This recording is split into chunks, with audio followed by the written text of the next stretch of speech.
Welcome to the county seat. I'm Chad Booth. Most people see government as a vertical integration, from the biggest to the smallest. The federal dictates to the state to the county to the city to the school board, and so on, till it gets down to us. In reality, the U.S. Constitution puts us, the citizens, at the center, and we allocate all other governmental power through the state, both upward to the federal and directly down to all the others. That makes the relationship between cities and counties rather unique, as Rhea points out this week in the Basics. Here's a geography question for you. See if you can guess which one of these places in Utah are not cities. Tickaboo, West Weber, Juab, Gunlock, Lake Point, Sevier, Croydon, or Mount Carmel? The answer? None of them.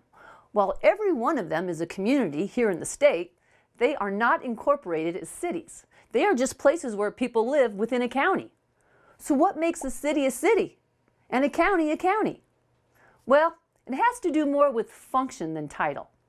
A city is a municipal corporation, chartered by the state to people wishing to govern themselves, in a similar fashion to a private company. A county, on the other hand, is an administrative subdivision of the state and is not created by the citizens who live there. Simply put, a county is organized by the state to help it manage state affairs, while cities are organized by a community to manage theirs. Cities are allowed for in the Utah State Constitution, but only Utah's 27 original counties were specifically mentioned by name in that document. Counties were used to allocate census-related assignments. They helped define the district court boundaries, state legislative and senatorial districts, and so on. Today, they are generally charged with the task of helping the state protect the health, safety, and welfare of you and me. Counties manage elections, issue marriage licenses, run health departments, keep property records, make sure the surveying grid is correct and intact, and provide safe passage from one city to the next via county roads. They provide the chief law enforcement function in the county and prosecute crime on behalf of the citizens. In essence, a county's primary function is to administer state law at a local level. Cities, on the other hand, are defined by the identity and desires of a group of people with common interests who live near each other. Cities are created when communities petition the state by ballot for a charter to create a municipal corporation to basically govern themselves. Once granted, cities then are given these 4 superpowers of governance. Structural, the power to choose the form of government they want. Functional, the broad power to create rules of self-governance, ordinances. Fiscal, the authority to determine the mix of revenue they will create to serve the community. They do this through charging tax rates and fees, along with borrowing and bonding. And finally, personnel. Cities have the authority to set employment rules, payment rates, employment conditions, and so on. The areas of governments are up to the city, as long as they are in compliance with the state laws and the Constitution. Many people think that when a city is created, it's added a new layer of government and increasing taxes. While it does create a new government, it is not necessarily a new layer. Rather, it's a new route between the citizen and the state. When a city is created, they, not the county, start to provide services and oversight of basic health, safety, and welfare needs of that community. At the same time, the county ceases to do so. The city is now responsible for policing, fire protection, street maintenance, overseeing growth and development through planning and code enforcement. The county no longer has that obligation, unless, of course, they contract the city to do it for a fee. When the county stops providing that service, the taxes they collect for those services no longer go to the county. They are now placed with the city. So in essence, taxes don't increase, they just end up in the city vault instead of the county vault. The existence of a city does create a number of other questions, but those are for Chad and his guests to answer when we come back to the county seat. I'm Rhea Rossi Booth. There's a little place on a Utah map where I was raised, where my heart's at, where the sagebrush grows wild and high. The stars come out at night. Oh, there ain't nothing like being raised in the basin with a Ute reservation, skiing starvation, that Duchesne County life. What would you do with an extra day in Utah Valley? Explore the Wasatch Mountains? Snap a family photo at Bridal Veil Falls. Cool off on Utah Lake or the Provo River.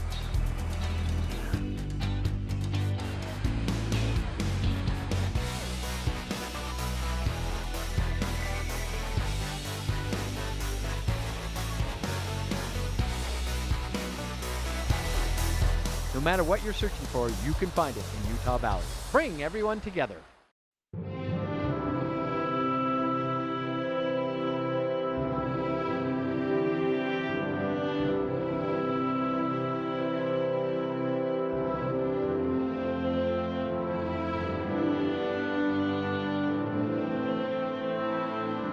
In a place that is beyond words, there is nothing to be said, except take your time in Bryce Canyon country. If you're looking for gold at the end of the rainbow, you'll probably be disappointed, because in Piute County, the only thing you'll find at the end of a rainy day is the promise of adventure. Highway 89 is your access point through Marysville and the historic trails of Bouillon Canyon. Find yourself in the mountains one minute and the desert the next as you follow in the footsteps of the pioneers. Whitewater raft, fish, hike, all within a few minutes of a comfortable bed and a warm meal. Find out why the world has made Piute County its off-road destination. Piute County, the place where the rainbow ends. Welcome back to the county seat. We are talking today about the differences between cities and counties, and we have put together a representative of county government and a representative of city government. Joining us for the conversation, Commissioner Nathan Ivey from Utah County. And just to make sure that there's no Jerry Springer moments here, we brought in a mayor from Sevier County, the mayor of Richfield, David Charles Ogden. Gentlemen, thank you for joining us today. Great to be with you. Thank you. We've kind of covered the basics of the different relationship counties and cities have with the state and how they function with state. But I want to start at a different kind of relationship that counties and cities have each other, because people generally are very, very confused that live in a community when they say, is this a county issue? Is it a city issue? What is the toughest part of your relationship with the cities in your county? We'll start with you, Commissioner Ivey. Probably one of the most challenging issues is land use ordinances. A lot of times people will call the county thinking it's our use and our ordinances that are restricting them when it's a city's, or vice versa. You know, they'll be complaining to the city when it's actually a county ordinance or law that's inhibiting.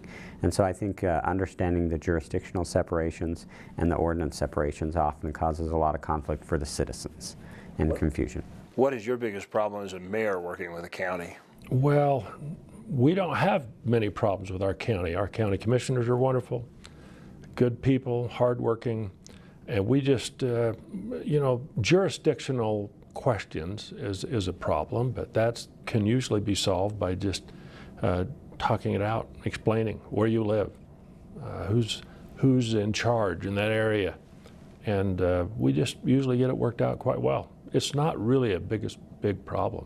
The biggest difference between mayors and county commissioners is that county commissioners get paid to be good and we're good for nothing. Well, I didn't think this was going that direction, but this is okay. No comment. So one of the things when I talk to people that they talk about the most are duplicated services. That they go, well, we just incorporated as a city, and of course that's pretty much done now in Salt Lake, but we've incorporated a city and now I'm paying for taxes, and there's a county dog catcher, there's a city dog catcher. How much duplication is there really between the cities and the counties? We see that quite frequently, especially as new cities emerge. Obviously, we face that problem fairly consistently with a lot of annexation that occurs within our municipalities. And also, one of the real problems we get is little pockets that get left that don't get annexed into cities. And then those little areas get really problematic because you'll have a little isolated island in the middle of a city that's actually a county jurisdiction for our dog catcher, and the city police or the city dog catcher doesn't respond because it's actually county. That's one of the real areas of problem, is when we are left with those islands of unincorporated areas within municipalities. And we see that frequently here, and a lot of that's because of the rapid growth of the county.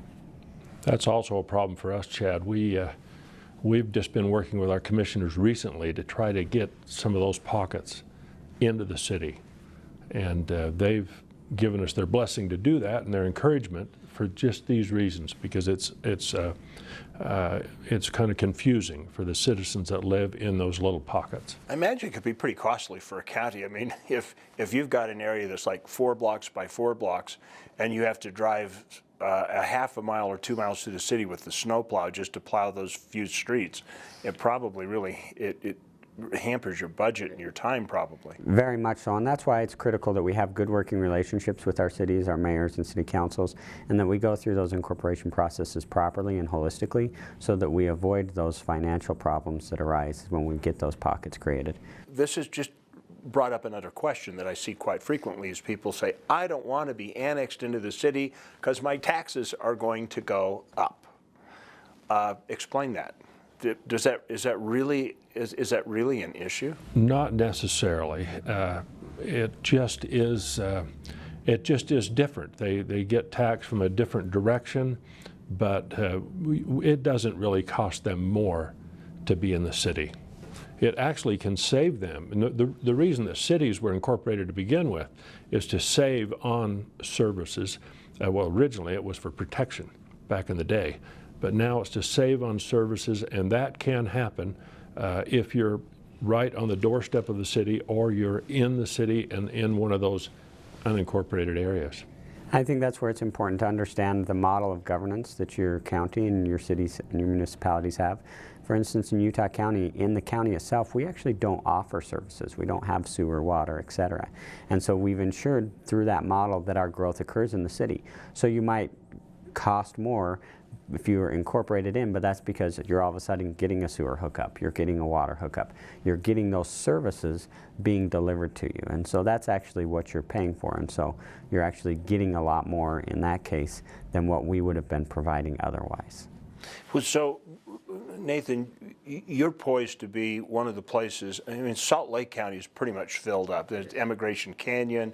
I think there's 6 townships or unincorporated areas left in the whole county. It represents maybe 5% of the land mass.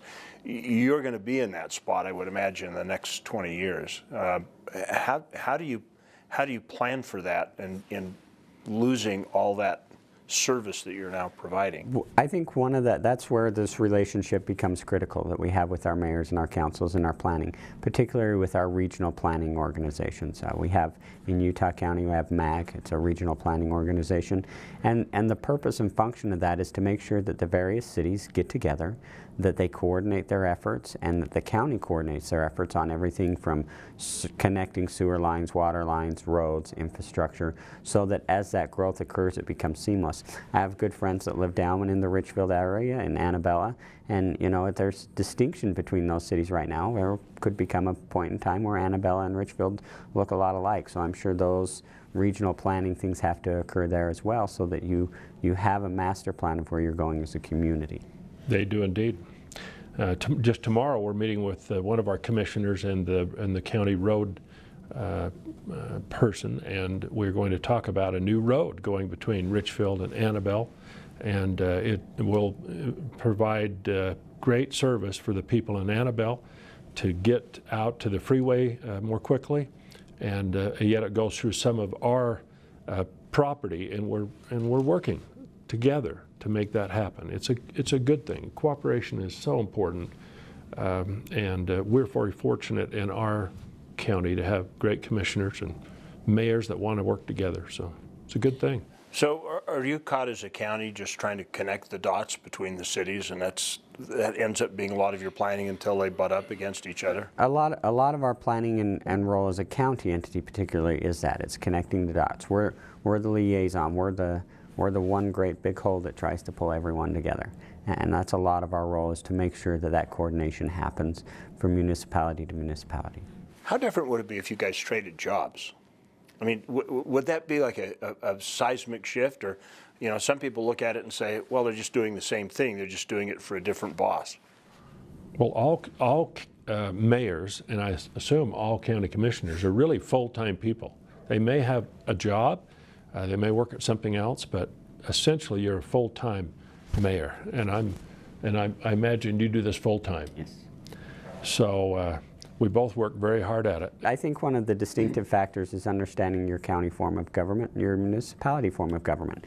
For example, I hold legislative and administrative and quasi-judicial authority as a commissioner.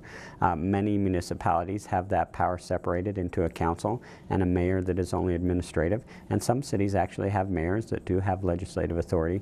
And so understanding the form of government that your county operates under and that your city operates under will help you know who to go to get problems resolved. If it's legislative, you're going to have to go to your commissioner or to your city council. Your mayor may not be the right person, but if it's administrative action, your mayor would be the one to talk to.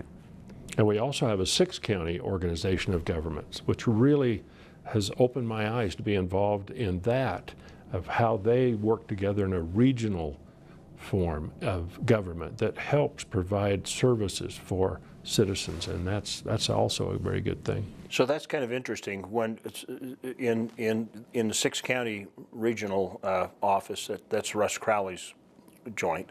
They provide services to both counties and cities within the district. Absolutely, and they do a great job. I was so impressed. It's something that I had to learn as mayor.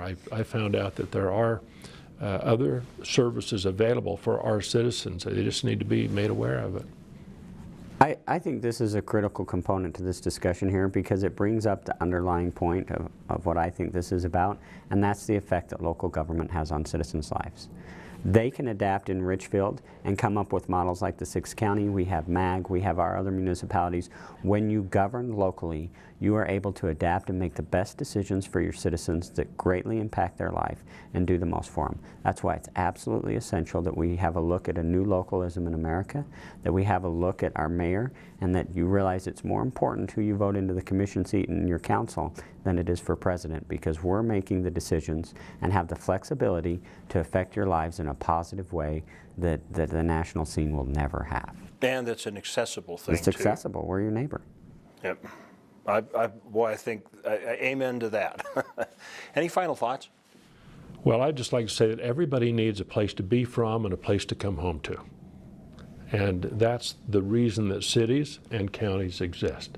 And that's what we try to provide for our citizens, a place to be from and a place to come home to, and be happy to do that. And so I'm inviting you down to Beaver County. We've got a great quilt show. I just talked to my wife. We've got trails coming up this August, at Trail Country, Utah.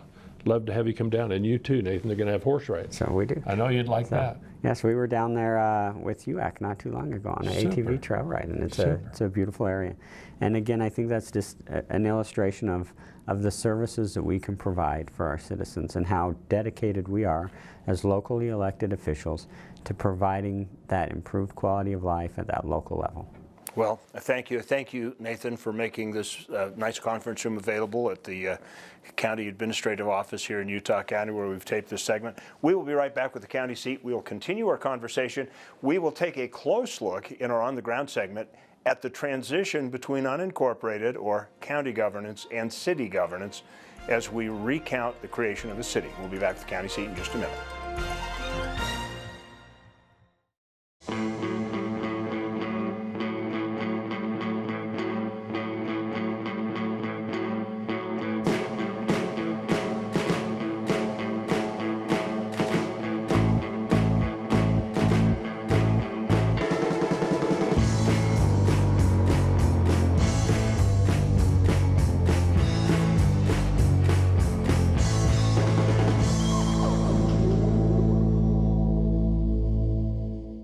Look south to adventure. Look south to beauty. Look south to San Juan County. Out here, the road goes on forever, and what you'll find will change how you see the world. Climb on your OHV and discover forgotten landscapes and vistas that challenge the imagination. From Blanding and Monticello to the cliff faces of Monument Valley, we're open and ready for you to explore. San Juan County, Utah's Canyon Country. Let's be honest, you don't know much about Beaver County. Well, let me tell you about it. It's the birthplace of outlaw Butch Cassidy and adventurer Philo T. Farnsworth. Some of the best skiing in Utah is at Eagle Point. You've got camping, Canyon Breeze Golf Course, Crusher and the Tushers, Beaver Territorial Courthouse, snowmobiling, renewable energy, Pioneer Car Show, Squeaky Cheese, ghost towns to explore, best water in the country, Paiute ATV trails, Old Frisco Kilns, horse racing, hunting, fishing, and it's a good place to live. Beaver County, mountains of fun. I could tell you more, but why don't you come and see it for yourself? 149 million years in the making, dinosaurs once roamed this land. Now they're found at the Dinosaur National Monument. Let's take you beyond the bones. We call it Dinosaur Land. You'll find it offers adventures and sights not seen anywhere else in the world. Come to Dinosaur Land, Vernal, Utah. You'll want to stay forever. The dinosaurs did. Welcome back to the county seat. 13 years ago, I had a ringside seat to see the birth of a city when Cottonwood Heights was formed. I was part of that process and actually ran for mayor and lost. But I still volunteered to help get it going. It was fun for me, but it was a mammoth task for the guy who won. Welcome to Cottonwood Heights City Hall. This building was constructed and we took occupancy in September of 2016. Hi, I'm Kelvin Cullimore. I'm the former mayor of Cottonwood Heights, and I'm standing here today in the beautiful City Council chambers of the Cottonwood Heights City Hall, which is very different from the origins we had 13 years ago. So we have a wing that's administrative, and we have a wing that is the police department, and then in the middle we have the community meeting rooms, the City Council chambers, and the city community room over here behind me. So after we had the vote and the citizens expressed their desire to incorporate, the next step was to elect city officials. And I chose to run for mayor of the new city. And in November of 2004, those elections were held, and I was fortunate enough to be elected as the first mayor of the city of Cottonwood Heights. Those were really fun and exciting times. I don't think we understood exactly the magnitude of the undertaking we had assumed. We began to do everything from renting offices to trying to hire people, but we had to tell them we didn't know what we could pay them or what their benefits would be because we weren't a city yet. And so it required people who had a real pioneering attitude. Well, it was pretty interesting. For the first few weeks, we used my credit card. You wanted a pencil, you wanted a computer, go over to Target, go over to Home Depot, and I just kept my receipts because we didn't even have a bank account. You know, my desire to run for mayor stemmed from several perspectives. Number one, I firmly believed in the concept that government closest to the people governs best. Obviously, I have obligations to my full-time employment, and that had to take priority. I had to give that the first priority, and would try and work in my duties as mayor in evenings, and if I had to do some things during the day, I'd usually end up working late here at night. I think one of the challenges in trying to be a public servant is recognizing the amount of time that it will demand. Being a public servant will take every minute you are willing to give it. I can tell you that one of the things that happened when we built City Hall is that my wife insisted that we have a big meeting room that would accommodate groups that wanted to hold events that could be affordable and something that the citizens could use. And so this room is that room. Well, the benefits of being a city are many and varied. Number one, people have access to their elected officials. At the time we incorporated, there was not a single elected official from Cottonwood Heights serving on the county council. And so now the citizens have direct access to their mayor and to their city council representatives. But probably the most important element of becoming a city was creating a sense of community. People now could say proudly that they are from Cottonwood Heights, Utah. I believe those are the things that people really enjoyed the most, feeling that the local control was there and that they were part of a community. True public service does require sacrifice. That sacrifice can be in the form of family or time or whatever. We need good people who are willing to serve at every level of government. And I would encourage people to recognize that there are many rewards that are personal in nature, not monetary, but feeling that you have contributed to making your community a better place to live.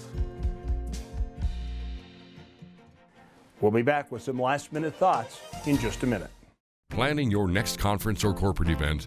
The Davis Conference Center offers 70,000 square feet of flexible meeting and exhibit space, plus high-tech audio-visual services that will make your event a success. Whether you're planning a training, meeting, company retreat, wedding, or large convention, let the staff at the Davis Conference Center help you arrange your next event. Located east of I-15 in Layton, call 801-416-8888 or visit davisconferencecenter.com today.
All local products have a story of magical places, real people, and delicious recipes spanning generations.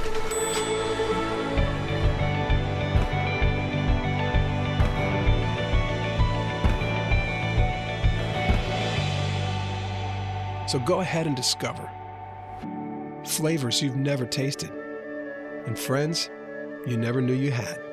Utah's own Discover Local Food. Welcome back to the county seat. Mayor Cullimore made a very important statement about the importance and reward that comes from serving in local government to help make a better community.